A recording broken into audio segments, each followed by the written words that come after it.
Last 2 weeks ago, 2 weeks ago today, my wife decided she wanted to do a liquid diet for a week. I don't know why that made me laugh. And where this going to go? I don't know where it's going. Um, um, I tried to talk her out of it. It's like we tried this once before. 13 hours in, I had to call 911 to deliver a box of Church's chicken because Oh my God. her ass had damn near tapped all the way out. So I'm trying to turn this off. Have you ever felt? Are you listening? Damn.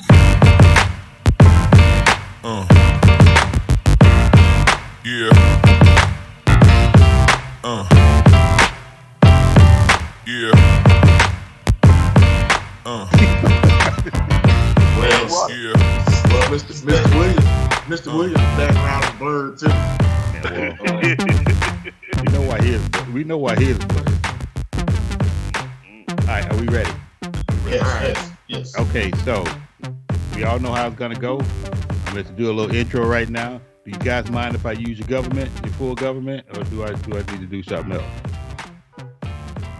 Go with what you're going with, Pam. Okay, you know why? Because it's already on the screen right there now. Well, Mark said MC11, but yours said Alan Glover. It said Derek Williams. It said MC11. I'm sure mine says R11. So let's go. 3, 2, 1. Welcome to the Drunken Prophets podcast. My name is R11. I am here with Alan Glover, Mark Levins, Derek Williams. That is the foursome for today, and we are about to get started. What we're going to try to do is we're going to do 15-minute blocks. The increments are going to be in 15 minutes. We're going to talk about sports, entertainment, news, and then just some random stuff. We're going to start with sports. Or do we want to just do like a mild introduction of each one of us, because this is going to be our new format. It's going to be all video. We were on audio. It worked out for a little while, but I think video is going to be better. So do we want to just do a little small intro? Like, G, you can go ahead and tell the folks a little bit something about yourself, or do we want to just go ahead and jump in? I say we just jump into it. I think they'll figure out our personalities and where we come from once we delve into the topics. Okay. All right. Well, that's fine with me. So, like I said, we're going to do 15-minute increments. All right. So we're going to start with sports. Just so everyone who's watching knows that we are all on a text string. That shouldn't surprise anybody, but a lot of things said on there are going to get repeated on here. We're going to repeat them. We're going to be sanitized, of course. But we're going to talk about a lot of stuff that we already talked about. So a lot of our opinions are already formulated on this stuff. We're going to go ahead and do it anyway. So a few days ago, the Baseball Hall of Fame met. Baseball Hall of Fame writers and everybody who vote met. And then they came up with who was going to be into the next round of baseball players going into the Hall of Fame, right? There are two notable people on there that this was their last chance to get in. I think it was the last chance to get in. That's Barry Bonds and Roger Clemens. Now, we could talk a little bit about David Ortiz getting in. Ortiz, of course, was you remember when they started testing like around 2003, 2004, before the Major League Baseball says that we're going to test and it's going to be they're going to be some punitive damages if you tested positive. He was in there before that. And from what I understand, he did test positive, but they were saying a lot of stuff about there were some false negatives in that batch. So Ortiz didn't have like the full stigma of PEDs behind him, but there is some talk about him actually testing positive for PEDs. It really didn't matter to me about him getting in, relative to the PEDs. I don't think he should have been in because he's just a pure DH, right? He never was that I know of was a position player. He was just a hitter. Had some notable home runs. I mean, nobody bigger, and he kind of engineered that whole 2004 Red Sox team to the championship. So What I want to talk about is bonds. And I want D to explain to us and everyone else why Barry Bonds should not be in the Baseball Hall of Fame. I mean, I don't want to pile on, but I do need to try to understand your rationale behind Bonds not being in the Hall of Fame. It's pretty simple to me. I mean, when you talk about the performance enhancing drugs that were taken, and then you see, here's the thing: when you mentioned Ortiz, you didn't see Ortiz's numbers jump astronomically in his later years. You didn't see that wicked production for 2, 3 seasons in a row where you hitting 70. You doubling your output from your prime. When you were in your prime, you doubling your output. I just can't see that. And so Bonds, if Bonds had just went on the way that he was trending when he was with the Pirates, I would have said, yeah, he should be in. Just on those numbers alone, that whole home run stuff, nah. So I can't get so down with it. let me because that's the thing that confused me about your argument. You said that if Bonds should probably get in on his Pittsburgh production alone, if I heard you correctly. Right. You saw it was when you called him the home run king. That's what I had the issue with. I said you call him the home run king. I was like, I don't know. I don't see it. I just don't see him as that. When I think of the home run king, I still think of Hank Aaron. It doesn't matter how many. Who had the most home runs? Yeah, I hear you. See, you did it with the analyticals again. I get that. But what I'm saying is, you look at Barry Bonds' number, 70-something home runs. He didn't do that. He wasn't anywhere close to that the whole time he was with the Pirates. Even when he first got with the Giants, he wasn't close to that. Wasn't Barry a 40-40 guy? Like Yes. 3 years? He did. That's what I'm saying. He was trending in that way. But again, that was 40 home runs over an entire season. Now you're going to jump up in your later years. You're going to hit 72? Get the hell out of here, man. I just don't. Nah. G, go ahead. Hank Aaron never hit like that. I think for me, in my opinion, when it comes to D, he's a homer, like I am. You know, all things Georgia. So I think Hank Aaron is on his pedestal that he just won't be knocked off of in Derek's mind. Here's my thing with the whole Barry Bonds issue. The Major League Baseball knew what was going on at the time. So let's just say that they had no idea what Barry Bonds was doing. But 6-8 years prior to that, they initiated the testing for all these PEDs. You knew he was doing something. He was just smart enough to get away with it. And to their delight, he was drawing in more. They were drawing in more viewers. They were putting more asses in the seats in the stadium. So they benefited from that era. So why punish those guys now? You know, everybody made a come up off of that era. And now we want to punish those guys because now they're being villainized because they're, baseball purists and all these other folks are saying, hey. We got a purist among us. Here's the thing. If Barry Bonds, just like what G was saying, that baseball knew about it, Major League Baseball knew about it. If Barry Bonds came out and admitted it, that he did, he said, if Barry Bonds came out and said, hey, I did it, we were, they wouldn't tell us we couldn't do it. If he just admitted to it, I would be on board with it. But the fact that you still are disingenuous with what you're saying and what you know you did, I can't get down with you. Would you be amenable to something like Bonds and guys like Bonds and Clemens getting in and then having like an asterisk by them saying No, that, I just want them to come out and admit that steroid they era? did it. No, they don't need an asterisk. Just say that, hey, I did it, and it was allowed. What do you think, Mark? You might go mute. You on mute. We had this argument before, and I think you all tried to jump on my case about the PED thing.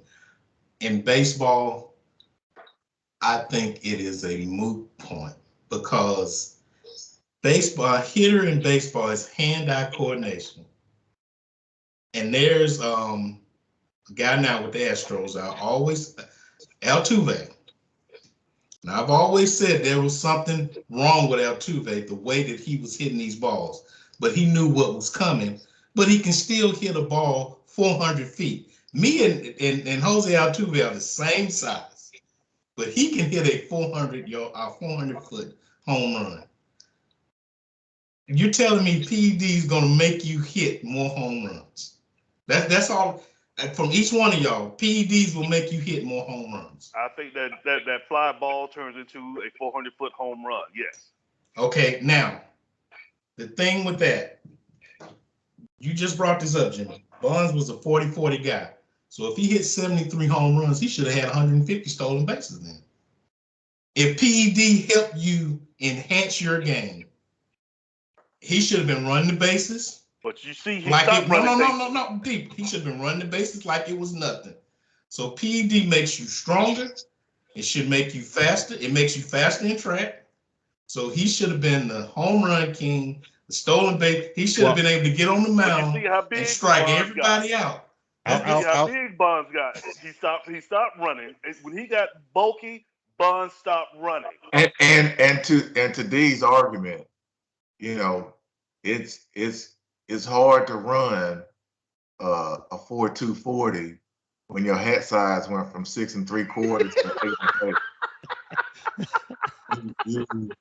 You can't be. And your big brother is a living testimony to that. But to Mark's point, right? To Mark's point, I mean, I never thought about it that way, but that is a valid point.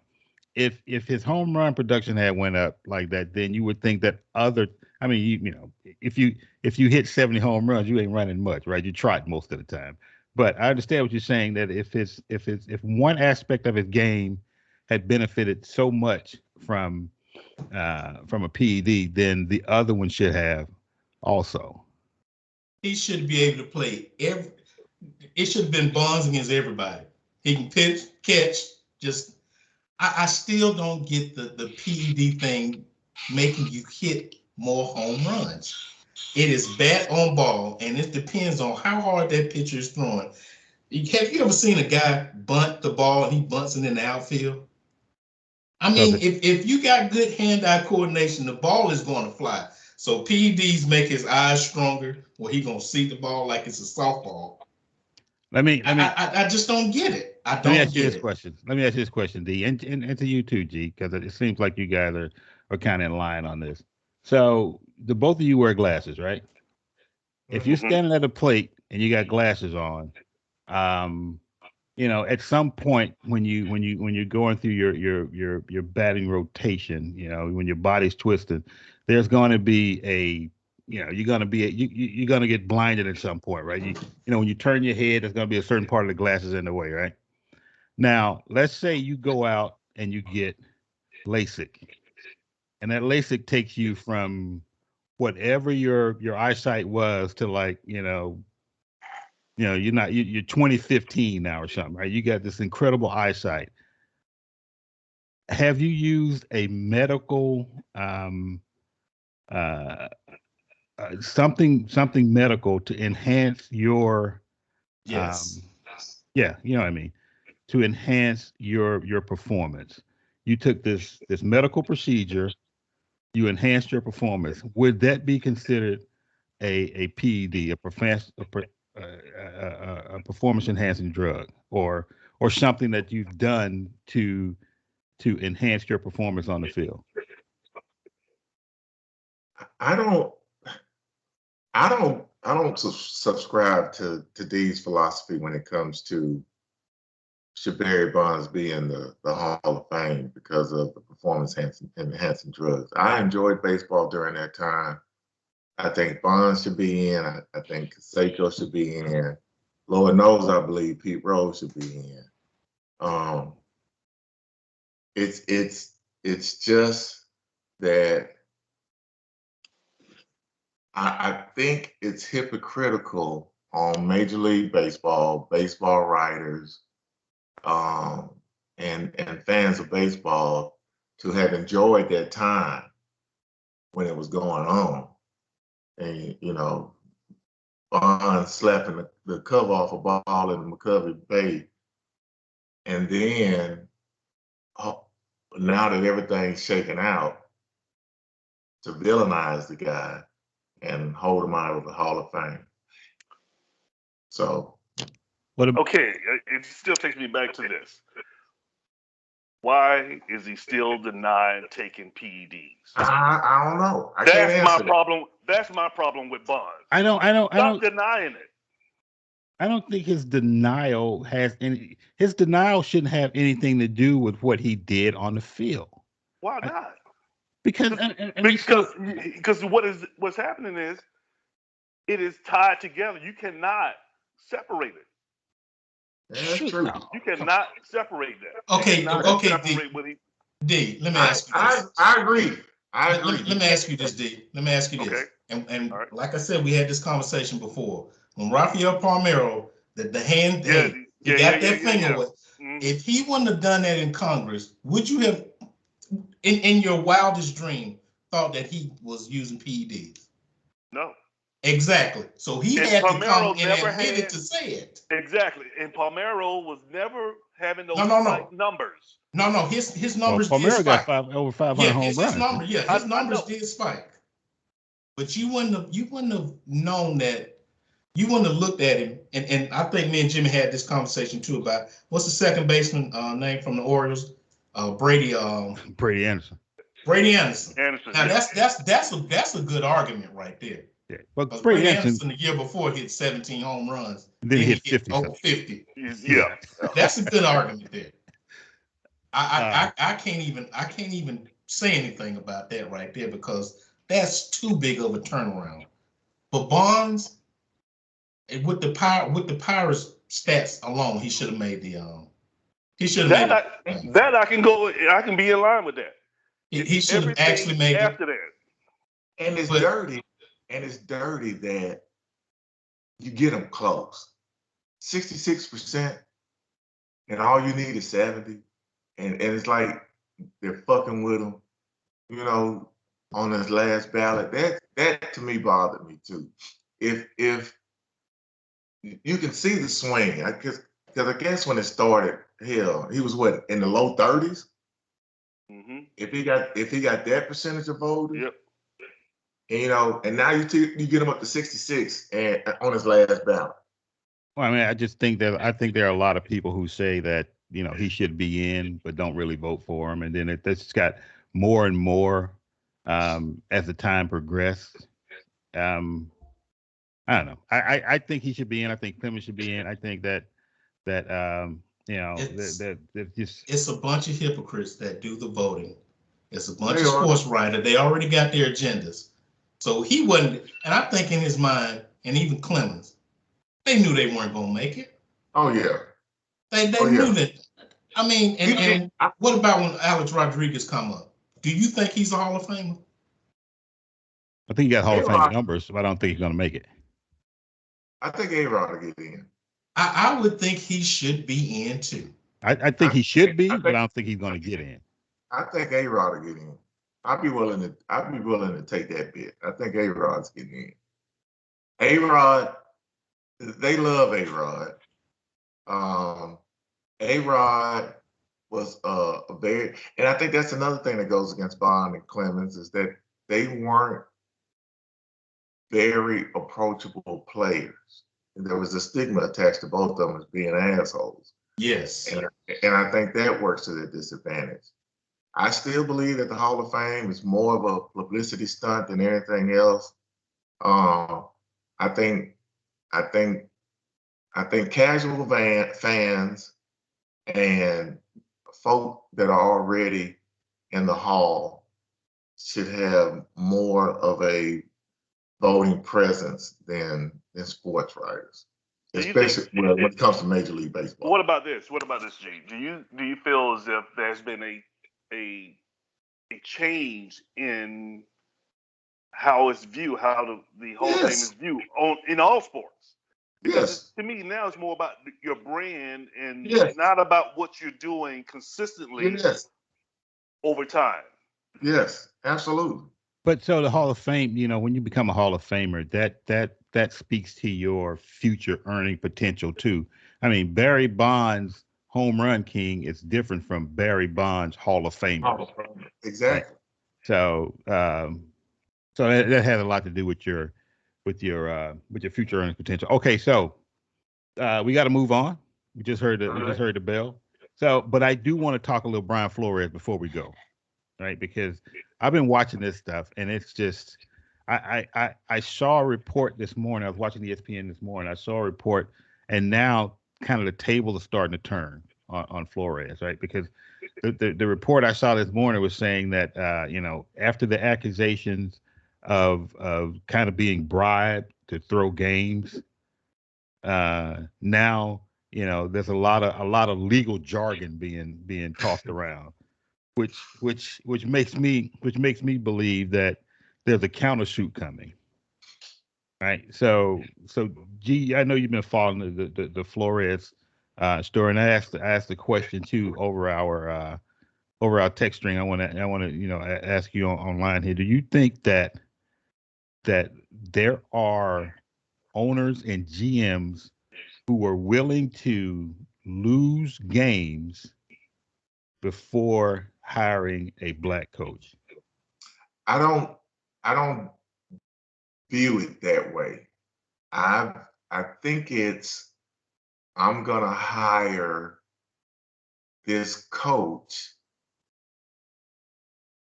before I hire this black guy and give him a shot at running my team. What and so it's I think in their mind it's not necessarily I'm racially discriminated against the black guy. It's that I'm gonna select this white guy and give him an opportunity. I don't think they think about they would they want to win. I think all owners want to win. Um, but um, you know, I don't think it's at the cost of hiring a black coach. I think it's just I'm gonna hire somebody that I'm more comfortable running my team. But if that's the case, though, why? I mean, so Doug Peterson, guy who just got hired with the Jaguars, was a Super Bowl winning coach, and he came in the next year, and he made some missteps with the whole Nick Foles Carson Wentz thing, I think, but then he was gone, right? So Flores is interesting. His firing is interesting because he took a team that shouldn't have won as many games as they had. They just didn't have the talent. With a young quarterback who was injury prone. I mean, he still won 10 games, Mhm. and he gets fired. I mean, so on the surface, it looks like there's something going on. Yeah. But But well, let's go back a second. Peterson. I put Peterson in the same vein as Gruden. Everybody says Gruden took Tampa Bay to the Super Bowl. No, that wasn't his team. right, that was Dungy's team. That was Dungy's team. Dungy put that team together, and they would have gone to the Super Bowl if I had coached them the next year. You know that was Dungy's doing, and so I view him in the same vein. I did the same thing with Golden State the first time. That was Mark Jackson's team. That's still Mark Jackson's team. Yes. So, but I just don't think that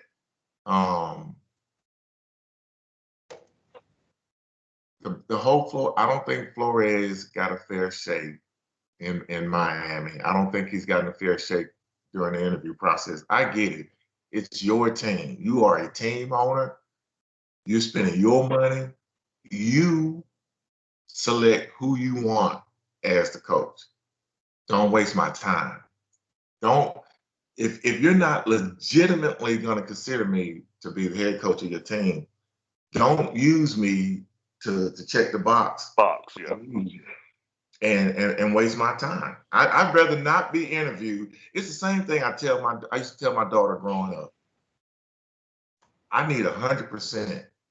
If you're gonna half-ass do something that I ask you to do, I'd rather you just tell me you ain't doing it than to give me some half-ass product.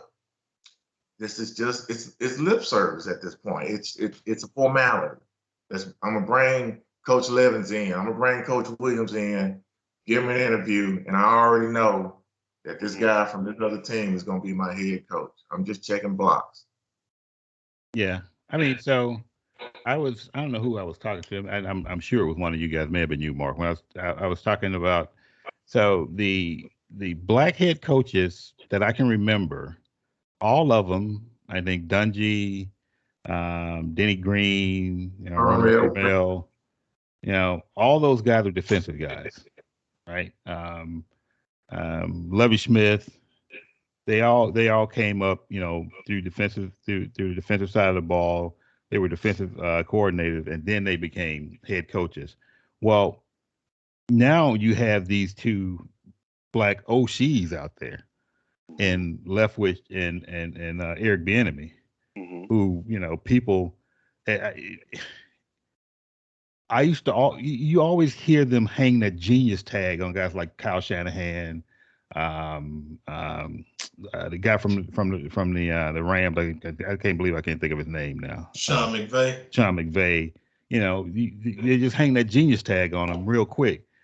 They talk about Leftwich and Bieniemy in totally different terms. They talk about them as pretty good offensive coordinators, but their head coaches were these guys, right? Or their quarterback was this person. Yeah, the quarterback is this person. So when it's not hard to be an offensive coordinator if you got Patrick Mahomes who could do all the things. It's not hard for Leftwich to be an offensive coordinator when you got the best quarterback to ever play the game, right? So there are always these caveats placed upon these guys who, if they, and I hate to kind of put it in these kind of racial terms, but if they were not black, then I'm pretty sure they'd be talking about them with this, these guys are offensive geniuses. Go ahead, Mark. Okay, to that example, now you see Josh McDaniel got the job at the Raiders. I did. Remember the first go around. Yeah. And he admits it. He got a job with the Broncos, and he was not ready. He was not ready. He just accepted the job, but they put that genius tag on him. They put it as was he 30 years old before he got that job, or was he was in his early 30s? Yeah. Yes, but everybody kept saying he's ready. He's ready to be a head coach when he hadn't been in the league a long time. But he was going to get that shot. Yeah. No matter what, McVay, they're going to get that shot. So is Shanahan. Kyle Shanahan, yes, because they're considered as being genius offensive minds. Let's, we got to, you got to call a spade, which probably is a bad analogy for this, for this conversation. But Kyle Shanahan just came out of the division championship, and McVay is actually in the Super Bowl. So, they're still two very good coaches. I'm just saying that. But if you surround these coaches with, y'all just said it, with excellent players, I mean, some of these guys you don't even have to coach them. They're just super athletes. All you got to do is just put the format out there for them. D, let me drag you in this to D. Do you think that GMs and owners look at the coaches and choose them on the way that they think that players are going to respond to them? Because I remember how Mike Singletary coached at San Francisco. This kind of no nonsense. Mhm. You know, you everybody's the same on this team. You got to prove to me. And him and was it Vernon Davis, Vernon Mhm. Davis. you know, Mhm. got into that altercation. Mhm. And there was a lot of speculation about Vernon Davis didn't respond to him, but he was coached in kind of a coddling way about with when what's his name came up there. Was it Harbaugh? Yeah, Yeah. Yep. it was Harbaugh. Harbaugh after him. Yeah. Yeah. Mhm. Um, and he was not coached. Singletary coached them differently than Harbaugh did, and I get that. You gotta be flexible, and you gotta respond to the personalities if you're that type of head coach. But do you think that there is this feeling that a white head coach is going to be able to reach this 85% African American workforce in the NFL better than a black head coach would be able to do it? I think there are several factors that come into play. All of this, yeah, I think that plays a part in it. Also, I think sometimes they can look at a situation where, well, you got predominantly 85% of the league is black. You put a black head coach in there, maybe things get too chummy, and you ain't getting the production you want. I don't know how people view things sometimes, but why does that even have to be a factor? To me, it's more about why do we even have to have that conversation just because we're talking about someone of color? It's just like somebody said this the other day. Why do we still continue to have Black History Month? Why can't we just be a part of history? Uh, yeah. I mean, that's a deeper conversation. Much deeper. Much. But what I'm saying is, it comes back to the leash is much shorter for someone of color to be a head coach. If you don't, even if you produce, because the guy in Florida, Miami, you know, the guy had what 3 winning seasons. hmm Yeah, yeah.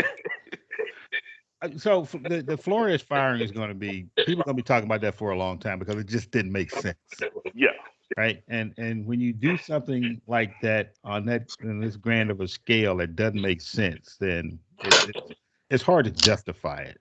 yeah, because like, what is your objective? If your objective is not to win and put a quality product out on the field, then what are you doing? Because that's why I was in the Falcons blog the other day. I was just like, hell, I had to go back and watch 1970 Falcons when they were awful, but at least they were entertaining. This past year, they wasn't even entertaining. It was just like you putting an inferior product out on the field, and you still expect people to come, and it doesn't work that way. I wasn't a fan of the Arthur Smith hiring. I thought the enemy should have been given a shot. Now that I'm looking for him to reproduce what he's done at Kansas City because you don't have the same talent, but Yeah, you should at least be competitive and exciting. I will say this, and Jim, I'm gonna throw it to you on it now. So Leftwich actually took his name out of the running at hmm Jacksonville. hmm Uh, do you think that he went down there and looked around and went, nah, It's up. this right here is about to turn into this right here is about to be a dumpster fire in a couple of years, and I don't want to be associated with it. I think that was smart on his part. Again, I think it's and we'll never know. We'll never know if there's some inside pipeline that these guys are getting information from and giving them a heads up that you're not legitimately here to interview for the job. You're just here so we can check the box on the Rooney Rule and go ahead and hire this other guy that we want. So So let me interrupt you right there. Tell me what you actually think about the Rooney Rule. I mean, do you think it's a good thing? Do you think that it lends itself to doing just what It you has no said, just teeth. checking boxes? obviously not. It has no Obviously teeth. not. Exactly. There's we are asking a commissioner who is paid by the team owners to regulate the team owners and the general manager. Come on now. You know, so no, I don't. I expect the lip service. I mean, it's you know, it's the same argument we have about why is there still a need for Black History Month? Why is there still a need for affirmative action hiring? Why do we still have to have EO and EEO councils and stuff? It's the world we live in. But do you think I'm dumb enough to believe that really that Goodell is gonna tell an owner that he's gonna have to? It's my team. Again, I'm gonna hire who I like. I respect somebody saying, I'm hiring this guy because of this. You know, I don't want to ever hear I'm not giving Leftwich a chance because he's Black. I don't think you ever will hear that, but there may be there may be a situation in which you can look at all of the. I mean, if you just kind of break down that process and you say, you know, the whatever team, the X team hired this guy, and then you say, you know, who else was in the running? And you say, oh, you know, this OC, this DC, this guy, and Byron Leftwich. You look at it and go, man, Leftwich should have got that job because that's. I mean, so there. I mean, a lot of it is subjective. I mean, most of it is probably subjective. That you know, and they'll bring a guy in and say, you know, what's your vision of how how you can run this team and so on and so forth. Then the decision is made. So it's a lot of it is subjective, but it just seems the Flores thing is going to be we're going to live with this. You know, sports fans like we are going to live with it for years because you know it was. I just hate that they're wasting people's time, and that's potential coaches and fans' time. Don't waste my time with that. Yeah. Don't tell me Leftwich is going to interview for this job, and we all know that he's not going to get the position and he's going to go somewhere else. I just hate that they're wasting our time with that. Or you want me to believe that there's some fairness in this system when it's just not. I don't care who they force me to hire, who they force me need to interview. Right. Because in the end, I'm a hire who the hell I want to hire. Yeah, don't you think that there's a space in which the experience of getting interviewed for a top job like that exists, Mark? Don't you think that it behooves guys like Leftwich or Bieniemy to go and interview for these jobs? They don't know how. Okay, that's why the NFL is in the situation they're in now, because what you just said, G. Okay, I'm going to hire who I want to hire. They don't tell you all this tampering that they have. When Belichick, when he did that text message to Flores, mistakenly, that's what got everybody in trouble because that's what's happening. It's backdoor dealing. They already know who they're going to hire. Yep. So that's why they're going to, okay, I'm going to interview this person, but I already got the one I want. They do this during the season. Yeah. This is our guy right here. So we'll talk to him, and it won't be in the public. Anybody goes out public and say something, you're fired. All right. So I mean, that's got to be the last word on that. I would say, well, you know what? I'm gonna take the last word. I'll say this: that the NFL is simply like a microcosm of the wider society, right? Everybody that's on this podcast right now has either been hired or knows someone who's been hired that may not have that may not have deserved the job. That's two or three episodes right there. We can talk 9 hours about that. And you see your employer go through this whole hiring process, and you know exactly who's going to get the job. Yes. Right. And maybe one of us has benefited from that. I don't know. And I'm not going to say anything. When you already know who you're going to hire, but you're going to do the interview process because now they're going to say, well, we got to put it on the outside. Right. Yep. That's an inside joke. We're going to put that on the outside. So You know, it could be out there to know that job is open, but we know who we're going to hire. All right, Mark, you had the last word on that. Okay, so we are way over from on sports, but I just love that conversation. So we got to move to the entertainment portion of it now. A couple of weeks ago, there was a documentary that came out on Showtime, and it was what was the actual name of it? We have to talk about Cosby. We need to talk about Cosby.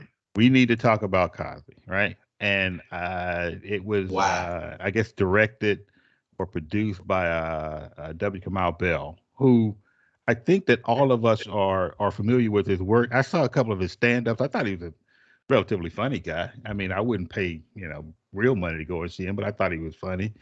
He's got a series on CNN called The Shades of America, I believe.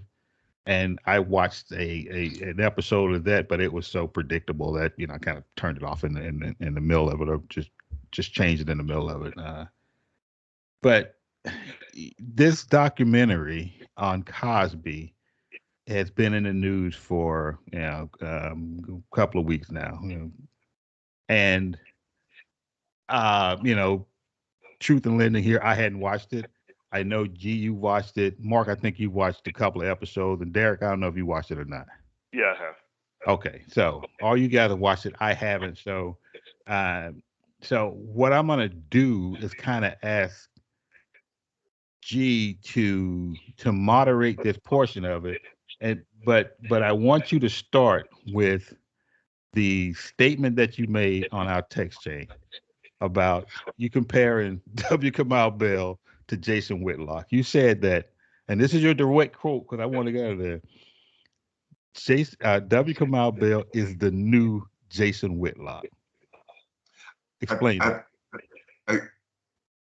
It feels like he's producing and directing this miniseries just to incite Black people to be either angry or even angrier at Bill Cosby for what he did. In the same vein that Whitlock makes a lot of statements about Black athletes. I get it. I get it. This when you watch the series, it'll be a rehashing of a lot of information that you've already heard before. Like I said, a lot of it's anecdotal. At least in episode 1 it was. I just hate that we continue to drudge about this conversation with or about Bill Cosby. I think, we've all heard the stories. We've all seen other documentaries from actual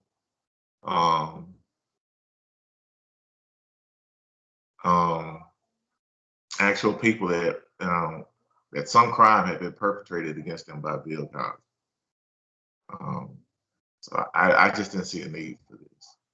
And then secondarily to that, I think he continues. He's kind of become one of those comics that is known at getting under Cosby's skin, and so now he's going to elevate that to a whole new level with this 4-part miniseries this mini documentary series that he has out now, and I just don't see a need for it at this point. I agree 1,000% with everything you just said.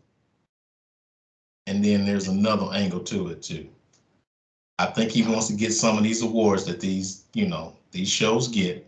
He will. Mm-hmm. You will see in the end, he's going to get some awards for this kind of stuff here. But when you say that he's the new Jason Whitlock, who was Jason Whitlock before he was Jason Whitlock? You got many of people. So I just think he's the new person now that wants to get up under, like you said, under the skin of Black people to get their reactions to it. When I first started looking at this thing, and Derek, you can see, well, it looked like it's a biopic, like it's going to be a nice biopic of Bill Cosby. It's telling all the good things. I don't want to spoil it for you, Jimmy, but it's telling you all the good things, everything that he did. I mean, just when it comes to social justice and all of that. And then what's the little quote after they say, this is the Bill Cosby I know. Mm-hmm. Or this is the Bill Cosby I thought I knew. And then the BS comes in.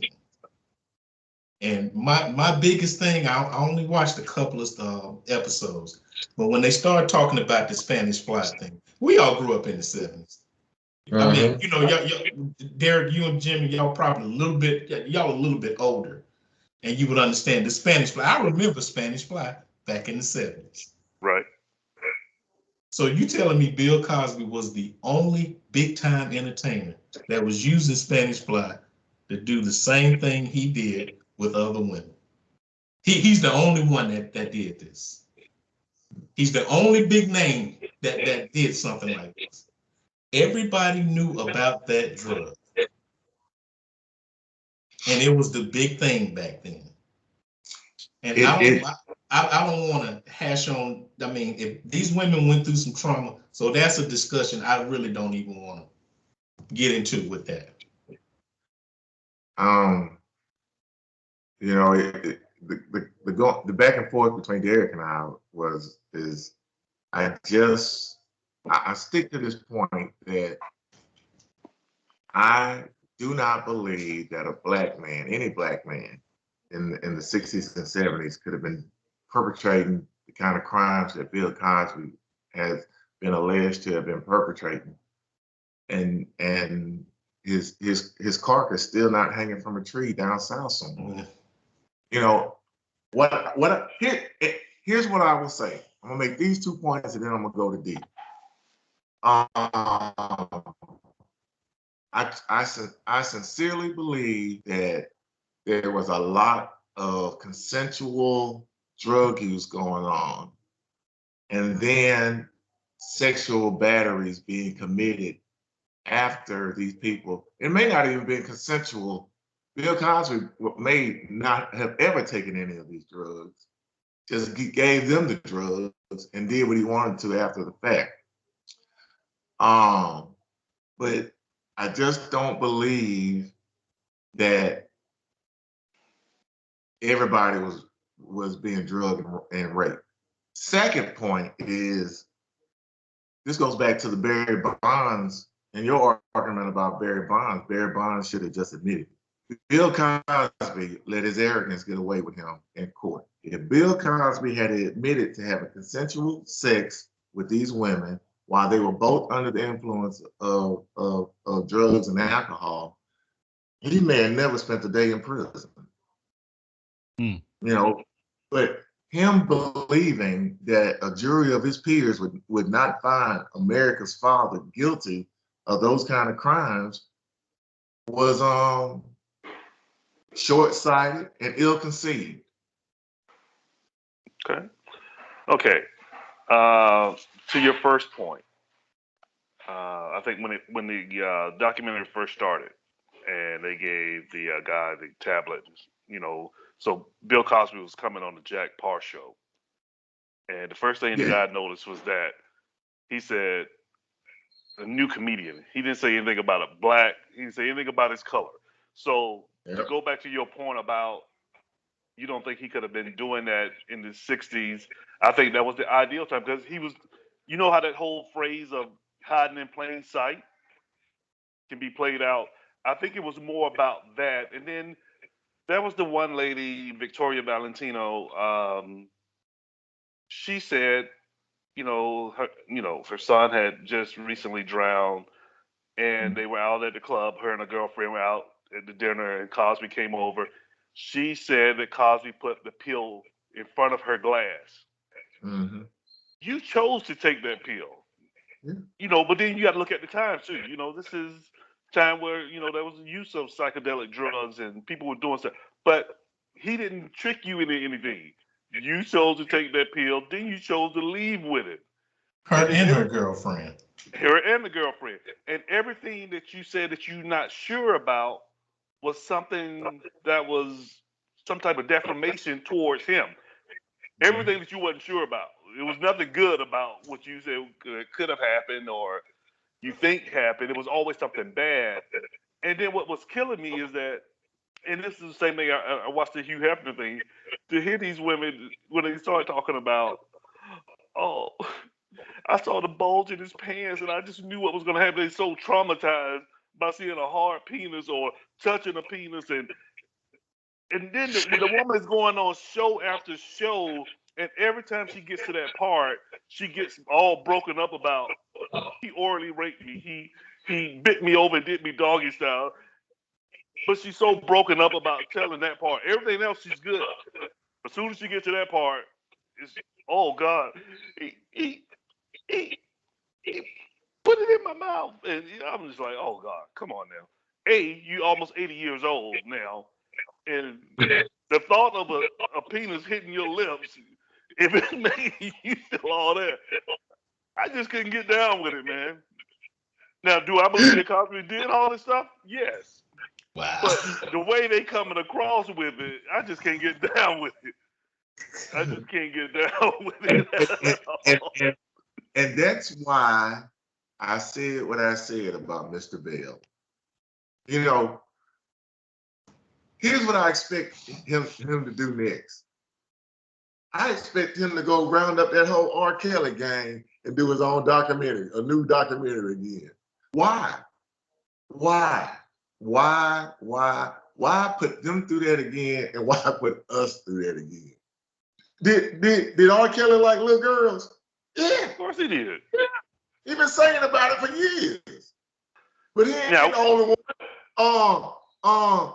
Keith Sweat, you may be young, but you're ready. But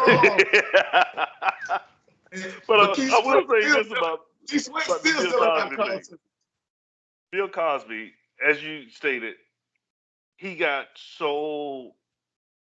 comfortable. Yes. When you you're on Larry King promoting a child's book, and you're there to promote your book, a children's book, and you're talking about Spanish Fly.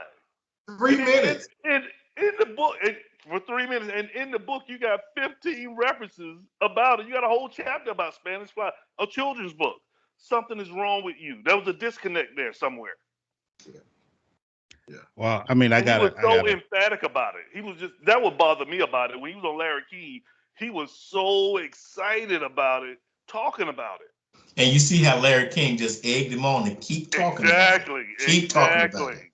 I'm like, oh boy, stop.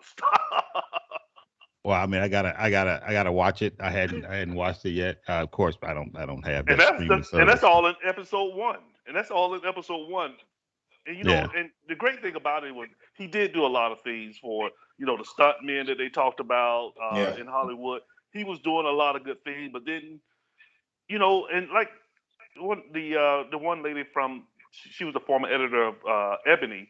She was like, it's hard to try to put everything about someone in a bottle. There was a lot of good things that Cosby did do, and there's no denying that.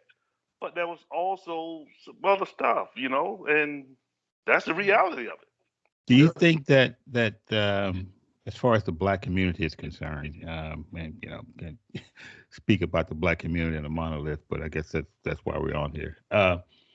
Do you think that there was a backlash in the Black community because how Cosby approached some of the issues that our community has? When he went out, when he was talking about you wearing your pants down, and that's kind of prison. That's a prison mentality, and sort of taking the Black community to task in such a public forum. You think that's why some of the backlash, there was a larger backlash against him that may have not been there if he had not done those things? If he had not, kind of taken us to task, taking the Black community to task in such a public forum, and these allegations were made against him, that we would have, kind of rallied around him a little bit more even maybe even knowing some of the things that he was accused of. Like, there was a point when during OJ's trial, when people like, OJ's the guy. OJ's our guy. We're gonna stick with him. And then, a lot of that stuff started coming about. When you see OJ saying, I'm not black, I'm OJ," and all this other stuff he had did with his first wife, and so on and so forth. And then there was this kind of backlash against him when all these these things came to light about him. Not necessarily came to light, but what the black public kind of knew more about OJ other than his public facing persona. Go ahead, Mark. It goes back to what both of them just said about when he's talking about the black community, pull your pants up. He was getting too comfortable again. He got too comfortable. And then what was the comedian? Hannibal Buress. Yep. I think that got it started all over again. Yeah, it did. When he mentioned the stuff, in one of his routines. Yep.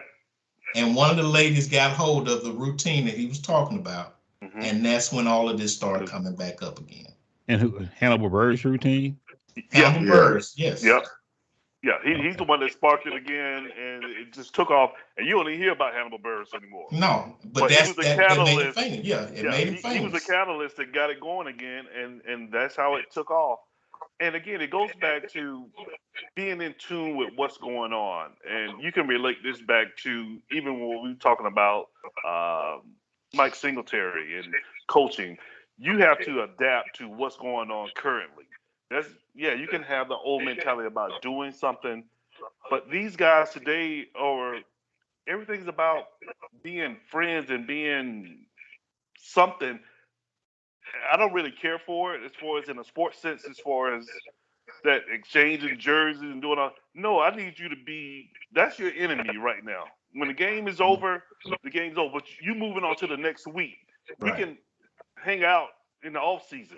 But this whole friendship thing, it doesn't work for me.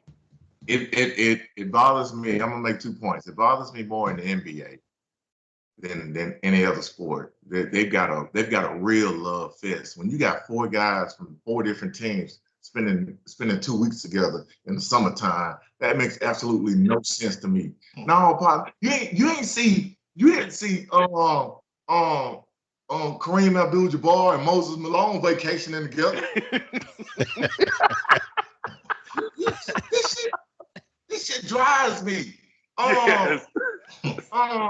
Larry Bird and Magic Johnson wasn't hanging out in Cabo together and shit for a whole week during the summer. Man, right. That drives me. You need that healthy rivalry. You need that healthy rivalry. And I think you need something to drive you.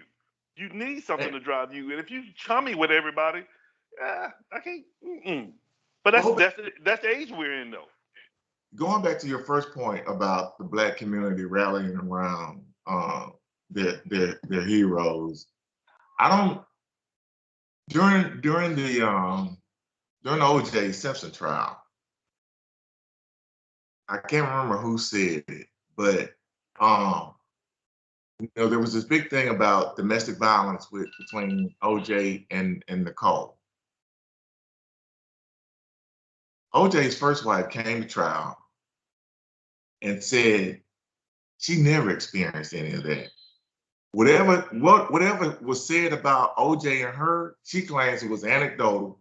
People made these stories up, but she came to O.J.'s defense. The point was made that Black women will never, ever allow somebody else to take a Black man down other than a Black woman. And I think for a while, even though Cosby was trying to hold the Black community at task for what was going on, I think the bigger problem let me speak for myself. For me, was the hypocrisy in everything that Bill Cosby was saying, because it's like a pastor standing in the pulpit telling you thou shalt not commit adultery, but he got a baby by Sister Johnson in the choir stand.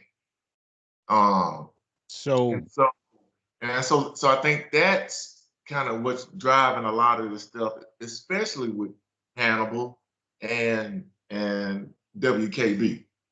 so can we as a community, is there some space where we need to start separating the man from the message, or the woman from the message, the person delivering the message, whether, because, everybody's, nobody's perfect, I guess, but is there some space that we have to exist in, that we need to separate who someone is, as opposed to what they're saying? If they're speaking truth, does it have to come from this pure vessel? I think it should be, when those nuggets of wisdom are dropped, it should be in an impromptu, spontaneous response to a question that's asked at the time. I don't think you necessarily go out of your way to hold this public forum to have this kind of discussion when you got that kind of dirt going on in your own house. All R. Kelly ever did was make banging ass music. Whatever he did from a charitable standpoint was done behind the scenes, and it wasn't a whole bunch of hoopla about it. I can respect that. Given his demons and what he had going on, yeah, I don't need anybody going to R. Kelly asking R. Kelly about the state of Black America. Let him do what he's doing over there, because he knows what he got going on ain't gonna come off good if anybody finds out. And I think Bill should have been smart enough. But see, that goes back to my previous point about his arrogance. His arrogance has always gotten him into trouble. I think he thinks he's one of the untouchables, and whatever he say or does is gonna be okay, and it's just not. Yeah. Another thing is that, it's a double-edged sword. No one puts themselves on the platform or on a pedestal. It's the people put the person on the pedestal. And you have to take everything. Yeah, they may be saying some good things and is doing good things, but there's also other parts of that person that you don't know about. And that's the thing. You can't say that you know someone. And this whole notion of Bill Cosby being America's dad, I don't even know where that came from. I didn't even like the Cosby Show, first of all. But this whole thing about him being You gonna hate America's on the dad, Cosby Show? I didn't care for the show. You gonna hate on the Cosby Show? Didn't care for the show, man. Didn't care for the show. Yeah, That's just me. Yeah, wrong with you. Hey, it's the pudding pops, I guess. But with all of that, Camille had came out initially and was standing by side, but they tried to paint her in the corner, and being a woman, and these are allegations from other women, she had to take a step back and get out of the public eye, because hey, there's no way you've been with this man this long and not known. It doesn't matter to me whether it was consensual or not. He was married at the time. All of this was going on from the first incident that came up in 64. I think it was 64. And it just kept going. And so you can build an image to be whatever you want it to be, and people will start to believe in the image. And that's not exactly representation, a good representative of who you are. People love Kennedy. Then they found, oh, he was a misogynist, or he was a womanizer, he was this. There's other parts of people's lives that we don't see. Yeah. But don't act like you know someone. Yeah. Well, I mean, I think that yeah, okay. All right, that's got to be the last word on that, because we're way over. Okay, Mark, you're on mute. Go ahead. You're on mute. Hey, can I say one last thing? Go ahead. He never touched Felicia Rashad. Okay. He never touched her. That wouldn't have Goes back to my point. Goes back to my point. Ultimate bag right there. Goes back to my point that a Black woman I ain't gonna let nobody else do it to you. She gonna bring it down. She gonna bring it down. You gonna tell me that at no point in time that he ain't trying to hit on at least Debbie Allen, but Felicia Rashad, come on, man. All right. Let's see what. All right. I mean, I hate to leave it on that note, but all right, we gotta leave it at that. All right. So we got one more. So I was gonna try to go into the news and talk a little Russia, Ukraine, but that stuff's still shaking out, and I don't know if anybody's got any real comments on that, other than all of us being former service members are gonna really be hoping that the men and women of this great nation not going to be put into harm's way for and they don't grab our sons for some BS. Yeah, well, let's just hope not. Anyway, so two things. We're gonna start wrapping it up now. So just think about any type of random topics you want to think about. But before we do that, I want you guys and everybody who's listening to wish my brother happy birthday today. Mark, how old are you now? 22? 22. Okay. Yeah. Hey, happy birthday, man. 1 year from the double nickel, baby. 1 year from the double nickel. Times 2.5. Anyway. Happy birthday, Mark Christopher. Thank you. All right, so hey, here we go, man. So this part of the show is going to be for random topics. You got anything you want to bring up?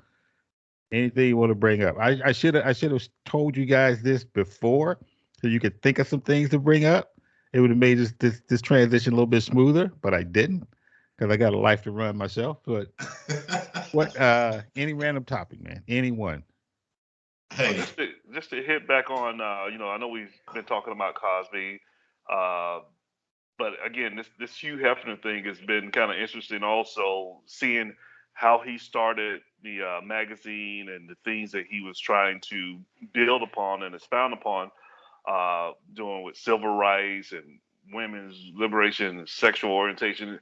And again, you can see how someone started off doing something that was really good, and then it morphed into something else because he changed and turned into something else. It was just weird to watch that whole dichotomy of him becoming this creepy old man.